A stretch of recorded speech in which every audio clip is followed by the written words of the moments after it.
So going back again, so drop arm test, okay, have the patient abduct, actively abduct, okay, and then slowly let go. And the patient has to do, the last 10 to 15 must be able to sustain this. If not, then it's an indicative for supraspinatus rupture or tear, okay. Next is crossbody arm. So hence the word crossbody, you want to come here, you want to horizontally adduct the patient, okay, and now you want to apply horizontal adduction force towards this section. Go ahead and resist my force, okay, or resist this, okay. Pain would be at the AC junction, so this would be indicative for AC arthrosis. Then last would be O'Brien's.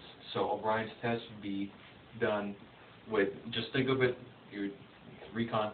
So I feel fine, and I don't feel fine during dive. So you have this on almost full horizontal adduction, okay, thumb facing down. Go ahead and apply a posterior force. Patient complains of pain right here at the glenoid section, okay, that's bad. Thumb up, resist, and then pain goes away. So that's indicative for your SLAP lesion. So SLAP is superior labrum, anterior to posterior, okay. And elbow, okay. Next, so we come down here to the elbow section right now. So bony prominences, what we know is four, the basic ones. We got your medial epicondyle, you got your lateral epicondyle, we got your radial head, okay, and then lastly is going to be your olecranon, okay. So those are all the bony prominences down here. Insertions of those muscles again, so your biceps tendon inserts at your radial tuberosity, radial tubercle, and then the insertion of your triceps is at your olecranon. All your extensors, all your wrist extensors are all connected at your lateral epicondyle. All your wrist flexors are all connected towards your medial epicondyle. Okay? Alright. So, yes, an elbow contour, carrying angle for women and men. Men's going to be most likely shorter, when women's going to have a greater angle, just for the carrying angle of the pelvis. Okay. Skin and subcutaneous surrounding musculature. Oh, there we go. Okay, so, of course, just like how you described your shoulder earlier, skin and subcutaneous muscular, making sure that it's symmetrical, no bony deformities, no ecchymosis, no joint effusion too as well. Okay, so from here, basically just, there's only a few motions that we have to worry about. There's flexion and extension, pronation, and supination. Okay, so from here, actively let the patient go, bend, flex, extend, neutral position right here, pronation, supination. Okay, and then all you have to do right now is just resist all four motions. Resist this, so for elbow flexion, good. Resist this, yeah, that's fine, extend out. So patient's actually going back this way, extend out, good. And then for supination and pronation, you could make sure that you protect the wrist when you do this, okay? So you want to grab the wrist so that it doesn't spin anywhere. So I'll go ahead and supinate and he has to pronate. So do this. Okay, fight from doing, good. And fight this. Fight it, no, fight it. Oh, there, good. Alright, so we have those. Now, ulnar, medial, and radial nerve distribution. Good. Alright, so let's go back and we'll help you memorize this in faster. Okay, so with ulnar nerve, just think of this as letter U, if this helps out right here, letter U, and then this here is letter M. So this is median, this is ulnar, and at the back is your radial. So radial is pretty much the first 4.5, okay? Your ulnar, again, continues right here. So ulnar covers this section, 1, 2, and then again, like your letter M right here, your median, if it helps out, and then your radial at the back part, hence the word radial too as well. Okay? And then we did range of motion, strength, and special test. Alright, good. So valgus stress. So special test right now. So valgus stress, hence try to think of it as a letter L.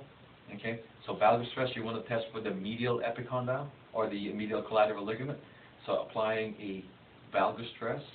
Make sure that the patient having his or her elbow fully extended, and then apply a valgus stress.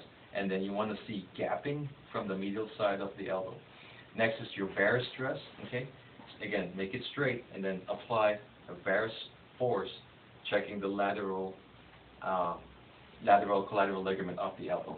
Okay? Elbow flexion. Yeah, okay. Elbow flexion test, so you're testing for the ulnar distribution of the elbow. So go ahead and do this.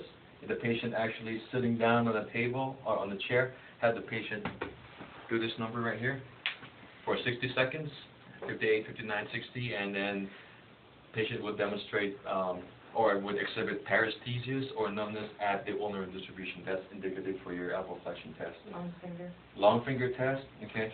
So having this long finger extension test, having the longest part of your muscle, which is the middle, actually take part in this test. So what you want to do is let the patient hold this position. I'm going to apply a downward force, and if the patient complains of pain at the distal part of the lateral epicondyle, maybe 1 centimeter, is indicative for your lateral epicondylitis. Okay. Now, next is going to be your wrist extension. So go ahead and do this. So go ahead and resist. Pain with this motion after I resist would be located at the extensor part or at the lateral epicondyle. Okay. And then next is going to be elbow flexion test. So keep this position. All I have to do is fight it. Pain would be indicative right here at the medial epicondyle, and therefore that would be ruling out your medial epicondylitis too as well. Hand and wrist. Hand and wrist. Is there anything else? Is there anything else? Okay, good. Hand and wrist. Okay. So coming back down here again, your skin and subcutaneous structures. You also want to see any joint deformities, ecchymosis, crepitus, anything that actually would be more physically obvious. You got your thenar eminence, you got your hypothenar eminence, okay? You got your carpals at this section right here of your hand, okay? There's 8 of them that goes around. And then you have your metacarpals, okay? You got your metacarpophalangeal joint. This is your carpometacarpal joint. This is an IP, or interphalangeal joint. It doesn't have a distal or a proximal, it's just an IP. Next is going to be your interphalangeal. You got your PIP, or your proximal interphalangeal joint, and you got your DIP, or your distal interphalangeal joint. Okay, those are all the bony structures again. And the most prominent, important section of this test is having the patient abduct the thumb out. Okay, and then what you're trying to find out here is tenderness on the scaphoid as much as possible. This is the combination of your abductor pollicis longus and extensor pollicis brevis. Okay. Next is range of motion. Range of motion. Okay. So again, would be in general, you could start doing wrist or wrist flexion, wrist extension. Okay. Ulnar deviation, radial deviation. Again, tracing radial, tracing ulnar. Okay. And then you could do MCP flexion. Those. You could also do PIP flexion. You could also do DIP flexion. You could do also CMC flexion. You also could do carpometacarpal interphalangeal flexion. Okay, you got here are the important ones. You got abduction, adduction, opposition. Okay, and then from here, spread, open up. So this is your abduction of each of the fingers, and then put them together. It's your adduction. So all you have to do here for your muscle testing is oppose everything that you've done. So take each of these individually into flexion and extension. Okay? So if you want, just rewind that video a little bit and you could see all the motion that we've done. Okay, good. Next is special test, right? Yeah, I just mentioned grip strength with strength. Oh yeah, I'm sorry, I take it back. Grip strength. So the best way to do this is cross your fingers like a pretzel, just to protect your own bones. Okay. Yeah, okay. So go ahead and grab this. No, me. So go ahead, just release. Okay.